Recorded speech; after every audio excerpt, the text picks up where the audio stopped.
Hello, you wonderful people, and welcome to another episode of Not Too Comic Book. This being a show where I talk about TV shows that are adaptations of comic books. For today's episode, I'm going to talk about the latest episode of The Walking Dead. So this entire episode dealt with the Saviors making their attack on the hilltop. And literally something that didn't cross my mind until like partway into the episode. I was like, right. The whole thing about their weapons being infected and stuff like that, which is something even Tara doesn't know at the end of the episode, because I think it's kind of interesting, because we still see that element playing into it, because we see Dwight and Simon sneaking up on her, and then Dwight shoots her with the arrow, which pisses Dara off, because it's like, he's the one that was kind of giving Dwight a chance, and but Tara, wanted him dead from the beginning, but now it's like, Tara's like, no, because even she brings it up, it's like, things could have been so much different to what they are now. It's like, I was with the governor and stuff like that. That literally could be us. Maybe we could have ended up joining up with the Saviors or a group like that. And even saying the same thing for Darrow if he'd followed his brother, because basically she's trying to look at things from a different perspective, trying to put herself in Dwight's shoes, because she was literally in Dwight's shoes. It's like, the fact of the matter is, she had not met up with Glenn and ended up becoming a part of this group, she could have just as easily got mixed up in that whole situation. So she's kind of looking at things from a different perspective of like, Dwight's just in the situation that he's in. Like, he could have sold them out sooner, but he actually helped them out. But no matter what they saw for Darrow, it's like, it doesn't matter. I saw what I saw, sure, but it doesn't change the fact is we are where we are right now. That he's working with them, and obviously, like, he could tell them everything, all that.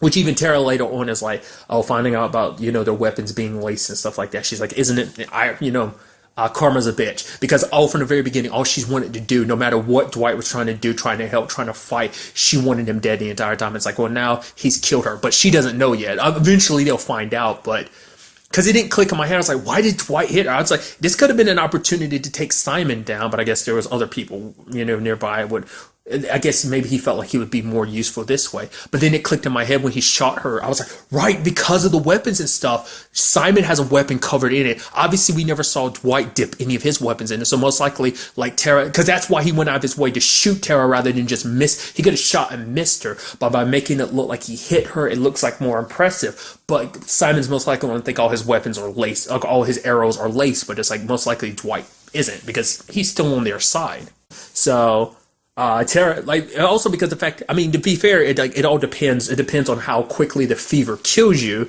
and for different people, it has varying speeds in which it kills the person. It just really depends, I guess, on their body and them themselves, probably just the severity of their wounds and how quickly, just how the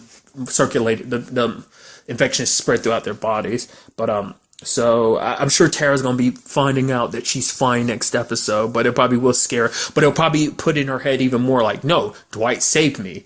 Like, because he took that shot at me, no one else came after me. So, like, everyone just thought I was infected. And in particular, Simon. So Dwight inadvertently did save her. Not inadvertently, on purpose, saved her life. So it is kind of interesting about Dwight, because he's still trying to be like, Simon, are you sure you want to do this? Because we don't know that Negan's dead. And if he comes back and he finds out you did this, things are going to get ugly. Because it's like Simon wants to wipe out everyone.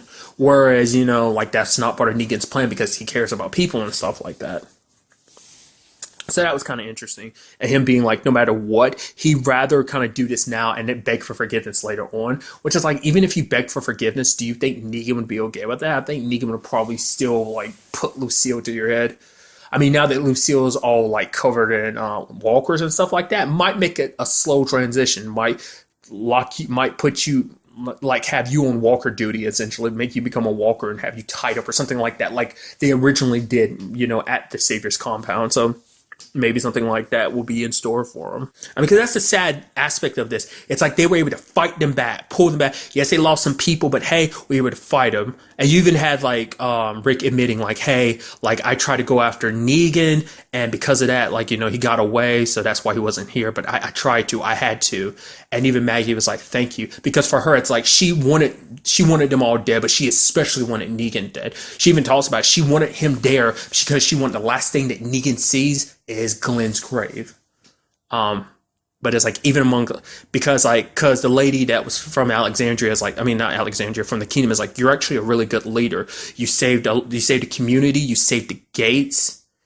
Kind of showed just her capabilities as a leader. And that's always, I think, is kind of one of the things I love most about Maggie's progression throughout the series, is her being a leader. especially thinking about who she was in season 2, just growing into the person that, she's become now, this capable survivor as well as leader. But obviously, Maggie doesn't look at herself like that, because it's like, oh, Gregory could have run this place so much differently, but you care about people, which I think it made her second guess everything, because now it's like she realizes like her main motive for all of this, like her leadership and everything. It seems like she does care about people, which she does, but her main motivation has always been kill Negan, revenge against Negan for what he did to Glenn. That's always been her main motivator. And so hearing people call her a great leader and stuff like that, I think it hits her in a sore spot, because at the same time, it's like she was willing to have any sacrifices necessary to kind of gain her ultimate goal, whatever the cost may be, if it meant killing and putting Negan down forever. But now having their own people turned against them, and it seems like that situation has been dealt with. Like they got rid of all the people that were infected, but because of that, like now the price is even bigger now, and now she's looking at it and just realizing like, she'll probably blame herself, because it's like, this is the price of my need for revenge. It's cost even like, yes, it was a shitty price before, but it's even shittier now because even more people have died because of this. Obviously Rick probably feels even worse for it, because the reason why things went down the way they did is because there was no Negan, and there was no Negan because of his interference. And so it's a situation of just like, it's just a certain situation of circumstances being what they are, and it's just kind of like, it is what it is. Like, things have played out the way they have been. People died, and all you can do is fight another day, trying to make sure that no more people die. Try and keep fighting this battle until the end, Sadly, the dude that Carol was with a while back, wasn't that back in season 5? Yeah, back in season 5 she was with. We see him pop up this episode. Ended up finding I had no idea. I can't remember if it's his first name or his last name, but I think it's like Douglas or something. Had no idea. That's the dude who voices Beerus in Dragon Ball Super, which I'm not that familiar with Super, but I was like, oh, because I saw him in the booth recording it. It was for like, it was a video. I don't remember what it was for exactly, but I would assume he voices Beerus in the series too, because I heard him, in the recording booth doing a voice. I was like, oh my god, because it was like for something else. It was like a Super movie or something. Even though I think it's the first. I'm getting all technical with it. It's not important, but it was like, holy crap, I had no idea, because I was like, hey, that's the dude from The Walking Dead. That's well, I've seen him in other stuff too, but I was like, oh, Walking Dead dude. Like I said, I feel so bad. I think it's Jason Douglas. Is that it? That might be his name. It's like, holy shit, that's the voice of Beerus. I was like, what? That's crazy. So that's pretty cool. I just thought that was pretty neat. I just kind of had it in there. But it's kind of sad, because their story ends up, playing out the way it is. And it is poetic, it being Carol. I don't know why I said Cheryl. Carol is the one who ended up putting him down. Because they had a whole conversation too about everything that happened between them. And obviously at that time, like, Carol wanted to try and pretend. And the reason why she left is because it wouldn't be pretend anymore. Because it was starting to get real, because what they had was real. And it's just, she thought they were done with the savior, so she was trying to walk away, because she felt, because if she stayed, she would have to start fighting and killing again. And, basically, I think it was a situation of, if she stayed, she would have had something important to fight for. She would have kept fighting for not just everyone else, but also for him too. So I think it's like, some of us are lucky to live. Some of us are lucky to fight the next day. All we have is kind of tomorrow. We just have these next moments and stuff like that. And then, his case, he was kind of talking about the fact is we're fighting so that we won't have to fight anymore after this. But it's like, in Carol's mind, it's like, no matter what, there's always going to be another fight after this. We're always going to have to fight for what we want. This won't just be the fight that ends all fight type of thing. There will be more to it. This world isn't ending. Like, the state of this world isn't changing anytime soon, So, and it's just kind of sad. At least I guess take some solace in knowing that how Carol really felt at the end, It's interesting too with the whole Henry situation. I was kind of scared when he picked up that gun. Luckily nothing extremely bad happened. The rest of the saviors got away. That's kind of interesting. I am curious to see what they do. The ones that did escape, especially the dude who ended up killing, who actually killed, Benjamin. It's kind of interesting, because you even had Henry telling him like, oh, be a man, step forward, because he didn't know who really had killed his brother. And I would assume that would also include Gregory too, because we did see him leaving with that group too. So his cowardice kind of got the best of him and everything. And I guess he probably would have been a lot better in Maggie's graces if he had actually stayed behind like some of the other Saviors did, because for them it's like, well, we already know how well Negan and Simon feel about us. I mean, Negan wouldn't have acted like that. Simon just go ahead. It's their own fault for getting caught, so they should have, one, avoided getting caught, and two, even if they did get, even been in the situations they are in, they should have been able to figure it out. So that's all on them, their whole situation. You end up pulling bullets in their heads, that's 100% on them too. So like I said, Negan wouldn't think like that, because for Negan it's like people are resources and everything. So, but I'm curious to see where they go, because will they actually go back to the Saviors, even though they heard how the Saviors feel about them, in particular Simon, and once again by extension they feel like Negan feels like that too, I was so sure that the guy that was kind of talking to Maggie, like, hey, we need to fight, the dude that was burying his people, like, even though they're not his people, it's still like the fact is Maggie was like, okay, you can bury them. And it's like, yeah, but he was like, they're not my people, but I'm glad that you look at them as people rather than just enemies that don't deserve to be buried. So I thought that was kind of a nice touch. And he and some of the others are staying behind because they do recognize, like, kind of damned if they do and damned if they don't. So they rather stay rather than go, because they'd just be on their own. Plus, that they can't go back to the Saviors because they already know how about the Saviors feel about them. And so it's like no point of trying to go back to a place you're not really welcomed or really cared about. So there's that. It's also kind of a nice episode for Sadiq too, because he had that whole thing with the doctor at the beginning. She's kind of talking mad shit. It's like, oh, you probably can't do this, you can't do that. What have you done? Oh God, someone who hasn't done much is not that much better, maybe even worse off than someone who hasn't done anything at all. And Sadiq was like, lady, chill the hell out. It's like, I've done a lot of stuff I've never done before because of this world and everything. I might not have been able to do a lot, but stop telling me what I haven't done and tell me what to do. And she's like, you know what? I like you, kid. So that was kind of neat. I figured it's one of those situations of pushing him to see what he's really made of, and seeing that she was kind of proud. Sadly, she ended up dying this episode. So a lot of the probably medical stuff from now on is probably going to be at Sadiq's hand.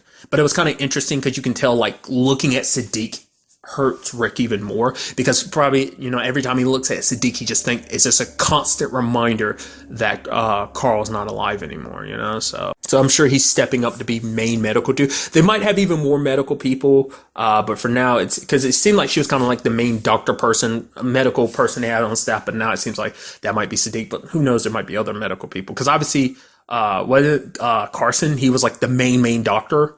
In particular, he was Maggie's doctor, which hasn't come up yet. Well, I think it came up last episode, didn't, when Sadiq kind of introduced that, or the episode before last, when Sadiq introduced himself to Maggie of like, oh, being a doctor and everything. So, but like, we haven't seen it in the show yet, but still, I'm kind of interested about that. Along with the whole Morgan situation, because he's seen Gavin and he's like, you know what it is, and I'm like, what is that? What's he referencing? I can only assume it's about Henry, because obviously he's like, it should have been you who killed me instead of Henry. Because by making Henry the one who killed Gavin, it set him on this path to go down the path that Morgan was once on, walked away from, and is now back on. Basically saying, you know what it is. You see that in Henry, the same thing that happened to you is happening to him. And so maybe that's what he's referencing to. Like, you kind of awaken that monster inside. That's the only thing I can kind of chalk that up to. But I'm so interested to see, like, what that's all about. I think Henry is going to be okay, but it's still going to be a conversation of, like, oh, got to be careful around that kid because of that. Because of that, things could have gotten a lot worse. No, because he was even threatening, like, he was going to kill everyone in that cage if he didn't, until he found the person who killed his brother. So it's just that type of thing of, like, under the wrong circumstances, like, because like he's an example of how not to be because Carl's the example of like, okay, this is the person you need to be, not so quick and willing to just kill anyone and anything in your path just because you're angry and you're fueled by revenge. And that's something, I guess in all honesty, that's also like, I didn't even think about it till now. That's a heavily like Henry also represents Rick and Maggie. So I think even that conversation probably puts things in a different perspective for them too, because it's like Henry's literally a young like a kid representation of who they are, like how they feel right now, especially when it comes to Negan and all the Saviors, so it's just something interesting to kind of get rolling back in the back of your mind. So like I said, their numbers are dwindled even more because of those who turned because of the initial attack, as well as those who got turned because of, those turned initially turning them. So even more, the forces have dwindled even more now. So because it was kind of surprising me. I was like, oh wow, they fought the Saviors back, because at the time I was like, right, I'd forgotten about the whole aspect of like, yeah, they poisoned they laced their weapons so they didn't need to stick around. They did the damage they needed to do. So I am very interested to see where the next episode takes us with all of this, though. I wonder, will it be a Negan episode? I kind of get the inkling. I mean, he might pop up sooner, but I kind of get the feeling like Negan won't return to the Saviors with whatever the Jada situation is that him and her are going through, which I would assume might be like what next episode's kind of about. There's also the whole aspect of like Oceanside. Aaron's still trying to deal with that whole situation because they're going to need their help too with what's coming up. But we'll see if that really turns into a thing or not. But as well as that other group that Maggie got that information from, Georgia, from last episode. But also amongst all of that, going back to it, I kind of get the feeling like Negan won't show up until the season finale, and it's like, oh, I'm back and I'm here, and then he, and that hard cuts to the end of the season. Maybe not. Maybe he'll pop up sooner. Maybe he'll pop up like an episode or two before the end, because there's only like 3 episodes left this season, because I'm pretty sure this is episode, if I remember correctly, episode 13. So getting closer and closer to the end of that season. So I'm curious to see how the rest of the season is going to play out with these developments. So we'll just have to wait and see. But really, that's all I want to talk about in this episode. Till the next time we meet, be happy, be safe, live life to the fullest, and enjoy it. Good day and goodbye.